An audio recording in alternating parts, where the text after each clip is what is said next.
ശാന്തി 20/7/24 പ്രഭാതമുരളി ബാബ്ദാദ മധുബൻ. ബാബ പറയുന്നു, മധുരമായ കുട്ടികളെ, മായ രാവണൻ്റെ കൂട്ടുകെട്ടിൽ വന്ന് നിങ്ങൾ അലഞ്ഞു തിരിഞ്ഞു. പവിത്രമായ തൈകൾ അപവിത്രമായി. ഇപ്പോൾ വീണ്ടും പവിത്രമാകൂ. ചോദ്യം: ഓരോ കുട്ടിക്കും തൻ്റെ മേൽ ഏതൊരു ആശ്ചര്യം തോന്നുന്നു? ബാബയ്ക്ക് കുട്ടികളിൽ ഏതൊരു ആശ്ചര്യം തോന്നുന്നു? ഉത്തരം: കുട്ടികൾക്ക് ഈ ആശ്ചര്യം തോന്നുന്നു, നമ്മൾ എന്തായിരുന്നു, ആരുടെ കുട്ടികളായിരുന്നു? ഇങ്ങനെയുള്ള ബാബയിൽ നിന്നും നമുക്ക് സമ്പത്ത് ലഭിച്ചിരുന്നു. ആ ബാബയെ തന്നെയാണ് നമ്മൾ മറന്നുപോയത്. രാവണൻ വന്നു, ഇത്രയും മൂടൽ മഞ്ഞ് ഉണ്ടായി. അപ്പോൾ രചയിതാവിനെയും രചനയെയും എല്ലാം മറന്നുപോയി. ബാബയ്ക്ക് കുട്ടികളുടെ മേൽ ആശ്ചര്യം തോന്നുന്നു. ഏത് കുട്ടികളെയാണോ ഞാൻ ഇത്രയും ഉയർന്നവരാക്കിയത്, രാജ്യഭാഗ്യം നൽകിയത്, അതേ കുട്ടികൾ എൻ്റെ ഗ്ലാനി ചെയ്യുവാൻ തുടങ്ങി. രാവണൻ്റെ കൂട്ടുകെട്ടിൽ വന്ന് എല്ലാം പാഴാക്കി. ഓം ശാന്തി. എന്താണ് ചിന്തിച്ചുകൊണ്ടിരിക്കുന്നത്? നമ്പർ വൈസ് പുരുഷാർത്ഥമനുസരിച്ച് ഓരോ ജീവാത്മാവും ഇപ്പോൾ തൻ്റെ കാര്യത്തിൽ അത്ഭുതപ്പെട്ടുകൊണ്ടിരിക്കുകയാണ്. നമ്മൾ എന്തായിരുന്നു, ആരുടെ കുട്ടികളായിരുന്നു? തീർച്ചയായും ബാബയിൽ നിന്നും സമ്പത്ത് ലഭിച്ചിരുന്നു. പിന്നെ എങ്ങനെയാണ് നമ്മൾ മറന്നുപോയത്? നമ്മൾ സദോപ്രധാന ലോകത്തിൽ മുഴുവൻ വിശ്വത്തിൻ്റെ അധികാരിയായിരുന്നു. വളരെയധികം സുഖം അനുഭവിക്കുന്നവരായിരുന്നു. പിന്നെ നമ്മൾ പടികൾ ഇറങ്ങി. രാവണൻ വന്നു, അതിനർത്ഥം മൂടൽ മഞ്ഞു വന്നു. അപ്പോൾ രചയിതാവിനെയും രചനയെയും നമ്മൾ മറന്നുപോയി. മൂടൽ മഞ്ഞിൽ മനുഷ്യർ വഴിയും മറ്റും മറന്നു പോകാറുണ്ടല്ലോ. അപ്പോൾ നമ്മളും മറന്നുപോയി നമ്മുടെ വീട് എവിടെയാണ്, എവിടെ വസിക്കുന്നവരായിരുന്നു എന്നെല്ലാം. ഇപ്പോൾ ബാബ കണ്ടുകൊണ്ടിരിക്കുകയാണ്, എൻ്റെ കുട്ടികൾ, അതായത് ആർക്കാണോ ഞാൻ ഇന്നേക്ക് 5000 വർഷം മുമ്പ് രാജ്യഭാഗ്യം നൽകിയിരുന്നത്, വളരെയധികം ആനന്ദത്തിലും ആഹ്ലാദത്തിലും ആയിരുന്നത്, ഈ ഭൂമി പിന്നെ എന്തായിരിക്കുന്നു? എങ്ങനെയാണ് രാവണ രാജ്യത്തിൽ വന്നിരിക്കുന്നത്? അന്യ രാജ്യത്തിൽ തീർച്ചയായും ദുഃഖം തന്നെയായിരിക്കും ലഭിക്കുക. നിങ്ങൾ എത്ര അലഞ്ഞു തിരിഞ്ഞു, അന്ധവിശ്വാസത്തിൽ ബാബയെ അന്വേഷിച്ചുകൊണ്ടേയിരുന്നു. എന്നാൽ എവിടെയാണ് ലഭിച്ചത്? ആരെയാണോ കല്ലിലും മൺകട്ടയിലും തള്ളിയിട്ടത്, അപ്പോൾ പിന്നെ എങ്ങനെ ലഭിക്കും? പകുതി കൽപ്പം നിങ്ങൾ അലഞ്ഞലഞ്ഞ് ക്ഷീണിതരായി. തൻ്റെ തന്നെ അജ്ഞാനം കാരണം രാവണ രാജ്യത്തിൽ നിങ്ങൾ എത്ര ദുഃഖം അനുഭവിച്ചു. ഭാരതം ഭക്തിമാർഗത്തിൽ എത്ര ദരിദ്രമായി. ബാബ കുട്ടികളുടെ നേർക്ക് നോക്കുമ്പോൾ ചിന്തയുണ്ടാകുന്നു, ഭക്തിമാർഗത്തിൽ എത്ര അലഞ്ഞിരിക്കുകയാണ്. പകുതി കൽപ്പം ഭക്തി ചെയ്തു. എന്തിനു വേണ്ടി? ഭഗവാനുമായി കണ്ടുമുട്ടുന്നതിനായി. ഭക്തിക്ക് ശേഷം തന്നെയാണ് ഭഗവാൻ ഫലം നൽകുന്നത്. എന്ത് നൽകുന്നു? അത് ആരും അറിയുന്നില്ല. തീർത്തും വിഡ്ഢികളായിരിക്കുകയാണ്.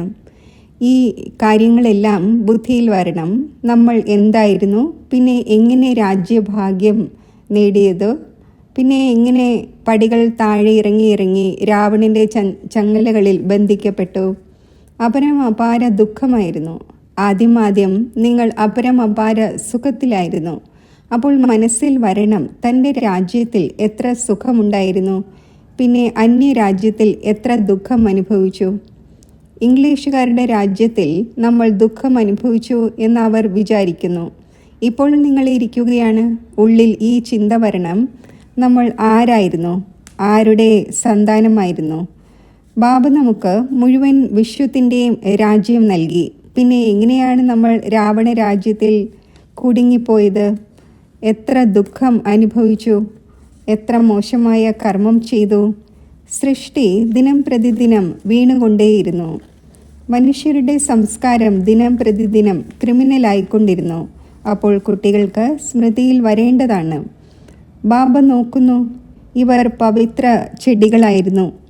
അവർക്ക് രാജ്യഭാഗ്യം നൽകി. അവർ പിന്നെ എൻ്റെ ഓക്കുപേഷനെ തന്നെ മറന്നുപോയി. ഇപ്പോൾ വീണ്ടും നിങ്ങൾ തമോ പ്രധാനത്തിൽ നിന്നും സദോ പ്രധാനം ആകാൻ ആഗ്രഹിക്കുന്നു എങ്കിൽ പിതാവായ എന്നെ ഓർമ്മിക്കൂ.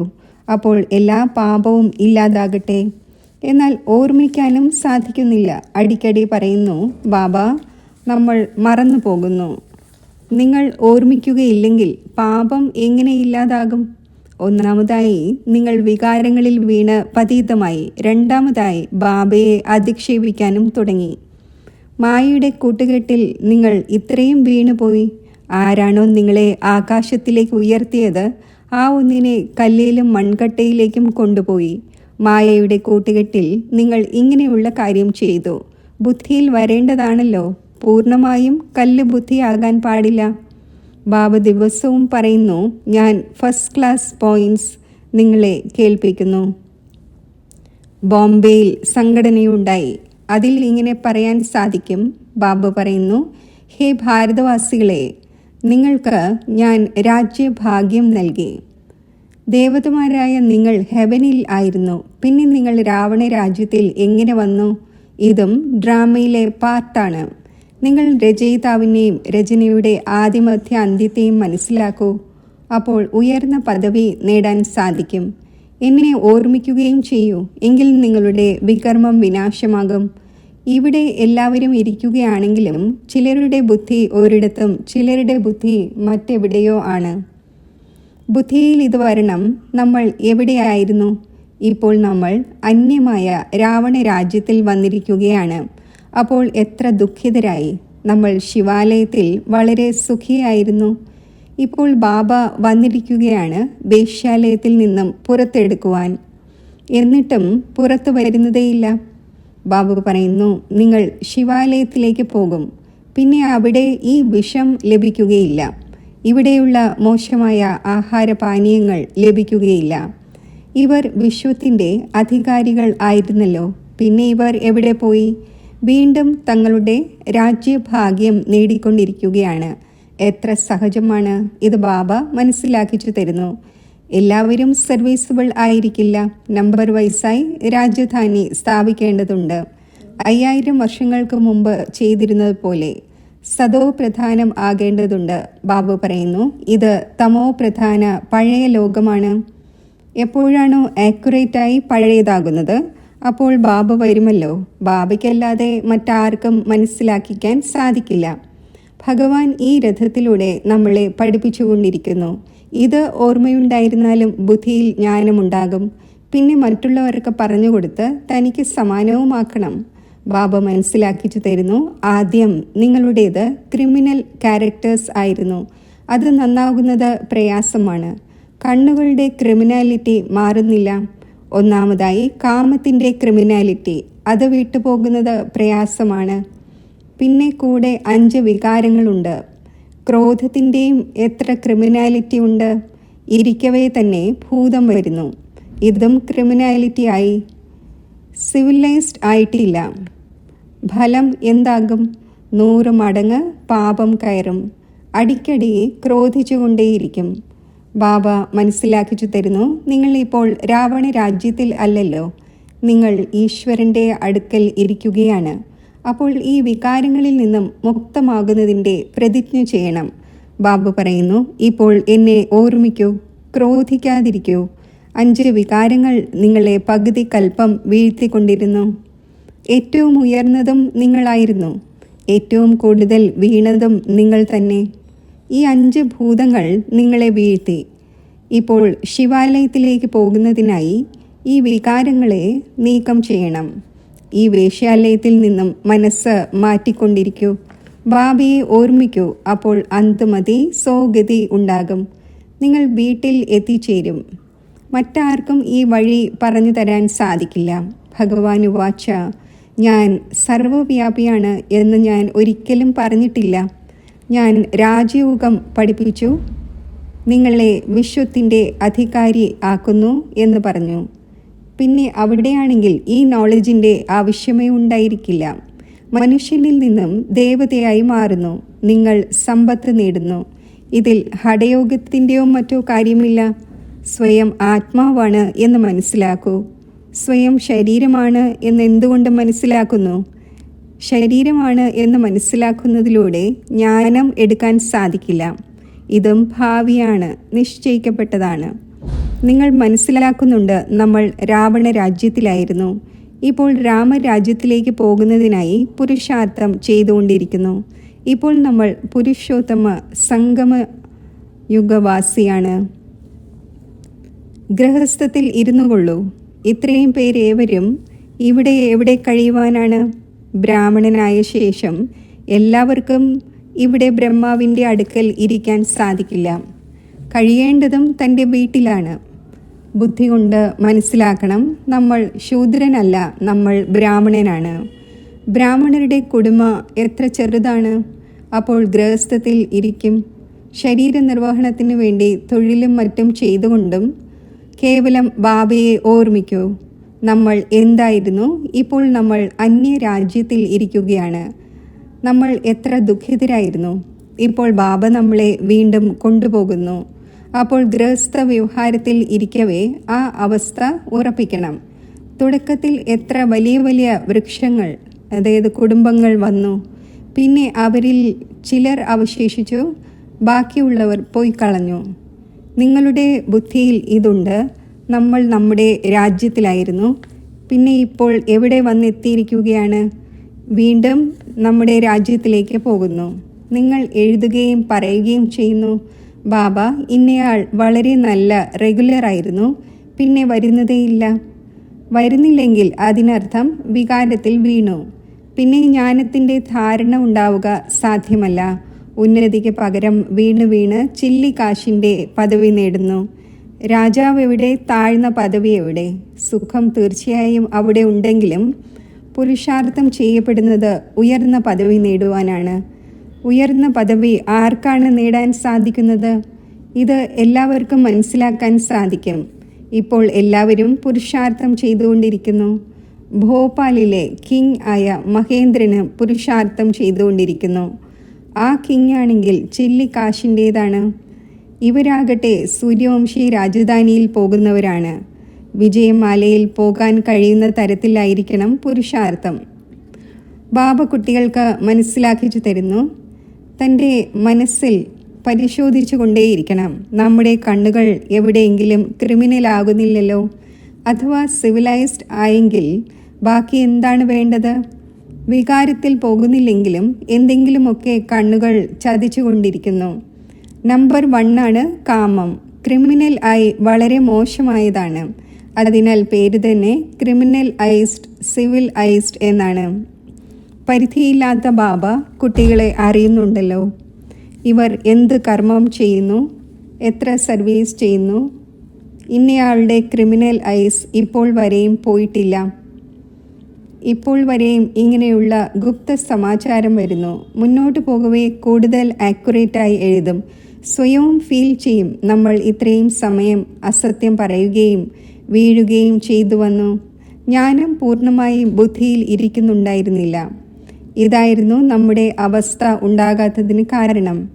ബാബയിൽ നിന്നും നമ്മൾ ഒളിപ്പിക്കുമായിരുന്നു. ഇങ്ങനെ ധാരാളം പേർ ഒളിപ്പിക്കുന്നു. സർജനിൽ നിന്നും 5 വികാരങ്ങളുടെ രോഗം ഒളിപ്പിക്കാൻ പാടില്ല. സത്യം പറയേണ്ടതാണ്. നമ്മുടെ ബുദ്ധി ഈ ഭാഗത്തേക്ക് പോകുന്നു, ശിവ് ബാബയുടെ ഭാഗത്തേക്ക് പോകുന്നില്ല. പറയാതിരിക്കുകയാണെങ്കിൽ അത് വർദ്ധിച്ചുകൊണ്ടേയിരിക്കുന്നു. ഇപ്പോൾ ബാബ മനസ്സിലാക്കിച്ചു തരുന്നു, കുട്ടികളെ ദേഹി അഭിമാനിയാകൂ, സ്വയം ആത്മാവാണ് എന്ന് മനസ്സിലാക്കൂ. ആത്മാക്കൾ സഹോദരന്മാരാണ്. നിങ്ങൾ പൂജ്യരായിരുന്നപ്പോൾ എത്ര സുഖമുള്ളവരായിരുന്നു. ഇപ്പോൾ നിങ്ങൾ പൂജാരിയും ദുഃഖിതരുമായിരിക്കുകയാണ്. നിങ്ങൾക്ക് എന്ത് സംഭവിച്ചു? എല്ലാവരും പറയുന്നു, ഈ ഗൃഹസ്ഥാശ്രമം പരമ്പരയായി തുടർന്നു വന്നിരിക്കുകയാണ്. രാമനും സീതയ്ക്കും കുട്ടികളില്ലായിരുന്നുവോ? എന്നാൽ അവിടെ വികാരത്തിലൂടെ അല്ല കുട്ടികൾ ഉണ്ടാകുന്നത്. അതാകട്ടെ സമ്പൂർണ്ണ നിർവികാരി ലോകം തന്നെയാണ്. അവിടെ ഭ്രഷ്ടാചാരത്തിലൂടെ ജനനം ഉണ്ടാകുന്നില്ല, വികാരം ഇല്ലായിരുന്നു. അവിടെ ഈ രാവണ രാജ്യമേ ഉണ്ടായിരിക്കുന്നില്ല. അത് രാമരാജ്യമാണ്. അവിടെ രാവണൻ എവിടെ നിന്നും വന്നു? മനുഷ്യരുടെ ബുദ്ധി തീർത്തും നഷ്ടക്കണക്കിലാണ്, ഇല്ലാതായി എന്നർത്ഥം. ആരാണ് ചെയ്തത്? ഞാൻ നിങ്ങളെ സതോപ്രധാനം ആക്കിയിരുന്നു. നിങ്ങളുടെ തോണിയെ മറുതീരത്ത് എത്തിച്ചിരുന്നു. പിന്നെ നിങ്ങളെ തമോ പ്രധാനമാക്കിയത് ആരാണ്? രാവണൻ. ഇതും നിങ്ങൾ മറന്നുപോയി. ഇത് പരമ്പരയായി തുടർന്നു വരുന്നു എന്ന് പറയുന്നു. പരമ്പര എന്നാൽ എപ്പോൾ മുതൽ? ഒരു കണക്ക് പറയൂ. ഒന്നും മനസ്സിലാക്കുന്നില്ല. ബാബ മനസ്സിലാക്കിക്കുന്നു. നിങ്ങൾക്ക് എത്ര രാജ്യഭാഗ്യം നൽകിയ ശേഷം പോയി. നിങ്ങൾ ഭാരതവാസികൾ വളരെയധികം സന്തോഷത്തിലായിരുന്നു. മറ്റാരും ഉണ്ടായിരുന്നില്ല. ക്രിസ്ത്യൻസും പാരഡൈസ് ഉണ്ടായിരുന്നു എന്ന് പറയുന്നു. ചിത്രങ്ങളും ദേവതമാരുടേതാണ്. അതിനേക്കാൾ പുരാതനമായ ഒരു വസ്തുവേ ഇല്ല. പുരാതനത്തിലും പുരാതനം ഈ ലക്ഷ്മി നാരായണൻ ആയിരിക്കുമോ, അതോ ഇവരുടെ ഏതെങ്കിലും വസ്തു ആയിരിക്കുമോ? ഏറ്റവും പുരാതനത്തിലും പുരാതനമാണ് ശ്രീകൃഷ്ണൻ. പുതിയതിലും പുതിയതും ശ്രീകൃഷ്ണനായിരുന്നു. പുരാതനം എന്നെന്തുകൊണ്ട് പറയുന്നു? കാരണം പാസ്റ്റ് ആയല്ലോ. നിങ്ങൾ തന്നെയാണ് വെളുപ്പായിരുന്നത്, പിന്നെ കറുപ്പായി. കറുത്ത കൃഷ്ണനെ പോലും കണ്ട് വളരെയധികം സന്തോഷിക്കുന്നു. കറുത്തതിനെ ഊഞ്ഞാലാട്ടുകയും ചെയ്യുന്നു. എപ്പോഴാണ് വെളുപ്പായിരുന്നത് എന്നത് അവർക്കെന്തറിയാം? കൃഷ്ണനെ എത്ര സ്നേഹിക്കുന്നു. രാധ എന്താണ് ചെയ്തത്? ബാബ പറയുന്നു, നിങ്ങളിവിടെ സത്യത്തിൻ്റെ കൂട്ടുകെട്ടിൽ ഇരിക്കുകയാണ്. പുറത്ത് മോശമായ കൂട്ടുകെട്ടിൽ പോകുന്നതിലൂടെ മറന്നുപോകുന്നു. മായ വളരെ പ്രബലമാണ്. ആനയെ മുതല വിഴുങ്ങുന്നു. ഇപ്പോൾ ഓടിക്കളയാം എന്നുള്ളവരുമുണ്ട്. ഒരല്പം തൻ്റെ അഹങ്കാരം വരുന്നതിലൂടെ കൂടുതൽ സത്യനാശം വരുത്തുന്നു. പരിധിയില്ലാത്ത ബാബ മനസ്സിലാക്കിച്ചുകൊണ്ടിരിക്കും. ഇതിൽ നിരാശമാകരുത്. ബാബ ഇങ്ങനെ എന്തുകൊണ്ട് പറഞ്ഞു? എൻ്റെ മാനം പോയി. മാനം രാവണ രാജ്യത്തിൽ പോയി കഴിഞ്ഞു. ദേഹാഭിമാനത്തിൽ വരുന്നതിലൂടെ തൻ്റെ തന്നെ നഷ്ടമുണ്ടാക്കും. പദവി ഭ്രഷ്ടമായി പോകും. ക്രോധവും ലോഭവും ക്രിമിനൽ ആയാണ്. കണ്ണുകൾ കൊണ്ട് വസ്തു കാണുന്നു, അപ്പോൾ ലോഭം ഉണ്ടാകുന്നു. ബാബു വന്ന് തൻ്റെ പൂന്തോട്ടത്തെ നോക്കുന്നു. ഏതെല്ലാം തരത്തിലുള്ള പുഷ്പങ്ങളാണ്. ഇവിടെ നിന്നും പോയ ശേഷം ആ പൂന്തോട്ടത്തിൽ പുഷ്പങ്ങളെ നോക്കുന്നു. ശിവബാബയ്ക്ക് പുഷ്പങ്ങളും തീർച്ചയായും അർപ്പിക്കുന്നു. ആ ഒന്ന് നിരാകാരനാണ്, ചൈതന്യ പുഷ്പമാണ്. നിങ്ങളിപ്പോൾ പുരുഷാർത്ഥം ചെയ്ത് ഇങ്ങനെ പുഷ്പമാകുന്നു. ബാബ പറയുന്നു, മധുരമധുരമായ കുട്ടികളെ, എന്തെല്ലാം കഴിഞ്ഞുവോ അതിനെ ഡ്രാമയായി മനസ്സിലാക്കൂ. ഇങ്ങനെ ചിന്തിക്കരുത്. എത്ര പ്രയത്നിക്കുന്നു, ഒന്നും നടക്കുന്നില്ല, നിലനിൽക്കുന്നില്ല. പ്രജകളും വേണമല്ലോ. അല്പമെങ്കിലും കേട്ടുവെങ്കിൽ അവർ പ്രജയായി. പ്രജകളാണെങ്കിൽ അനേകം തയ്യാറാകേണ്ടതുണ്ട്. ജ്ഞാനം ഒരിക്കലും നശിക്കുന്നില്ല. ശിവ് ബാബയാണ് എന്ന് ഒരു തവണയെങ്കിലും കേട്ടുവെങ്കിൽ പ്രജയിലേക്ക് വരും. ഉള്ളിൽ നിങ്ങൾക്ക് ഈ സ്മൃതി വരണം. നമ്മൾ ഏത് രാജ്യത്തിൽ ആയിരുന്നോ അത് വീണ്ടും ഇപ്പോൾ നേടിക്കൊണ്ടിരിക്കുന്നു. അതിനുവേണ്ടി പൂർണ്ണ പുരുഷാർത്ഥം ചെയ്യേണ്ടത് ആവശ്യമാണ്. തീർത്തും ആക്യുറേറ്റ് സർവീസ് നടന്നുകൊണ്ടിരിക്കുന്നു. ശരി, മധുരമധുരമായ സിഖിലന്റെ കുട്ടികൾക്ക് മാതാവും പിതാവുമായ ബാബ്ദാദയുടെ സ്നേഹസ്മരണകൾ. Good morning. ആത്മീയ പിതാവിൻ്റെ ആത്മീയ കുട്ടികൾക്ക് നമസ്തേ. ധാരണയ്ക്കുള്ള മുഖ്യസാരം: ശിവാലയത്തിൽ പോകുന്നതിനായി ഈ വികാരങ്ങളെ നീക്കം ചെയ്യണം. ഈ വേശ്യാലയത്തിൽ നിന്നും മനസ്സ് മാറ്റണം. ശൂദ്രരുടെ കൂട്ടുകെട്ടിൽ നിന്നും അകന്നു മാറണം. എന്തെല്ലാം കഴിഞ്ഞുവോ അതിനെ ഡ്രാമയായി മനസ്സിലാക്കി യാതൊന്നും ചിന്തിക്കരുത്.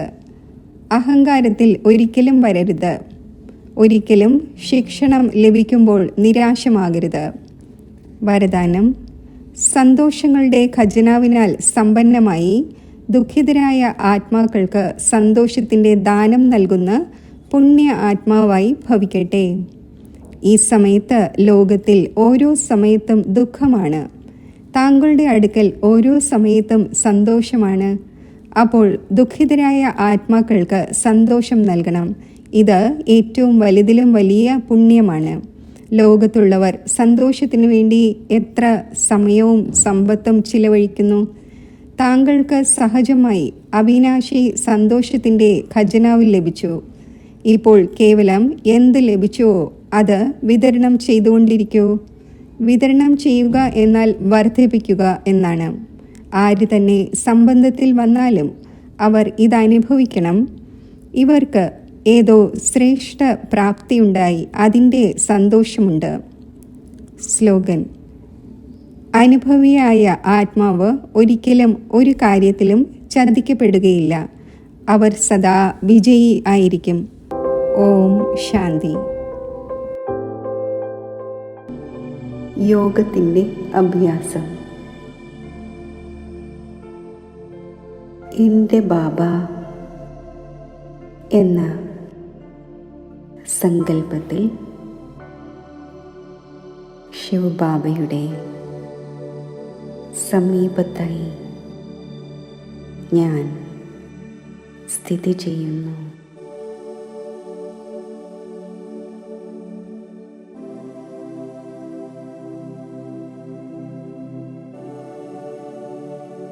ആത്മജ്യോതിയും പരമാത്മാ ജ്യോതിയുമായുള്ള ഈ മഹാമിലനത്തിലൂടെ ഞാൻ പരമാത്മാ സ്നേഹത്തിൽ ലൗലീൻ ആകുന്നു.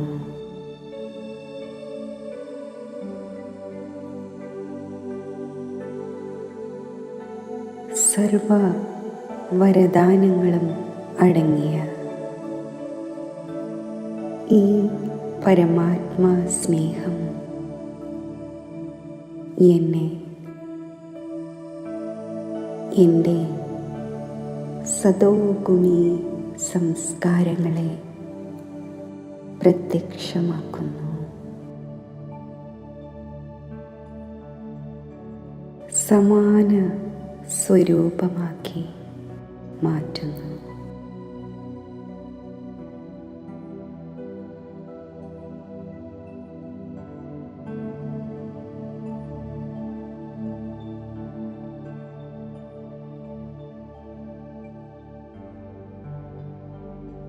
ശക്തിശാലി സ്ഥിതി നിലനിർത്തി ഞാൻ മസ്തക സിംഹാസനത്തിൽ വിരാജിക്കുന്നു.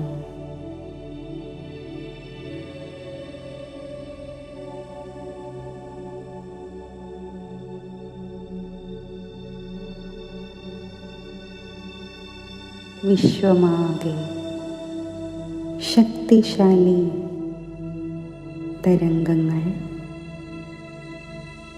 വ്യാപിപ്പിക്കുന്നു.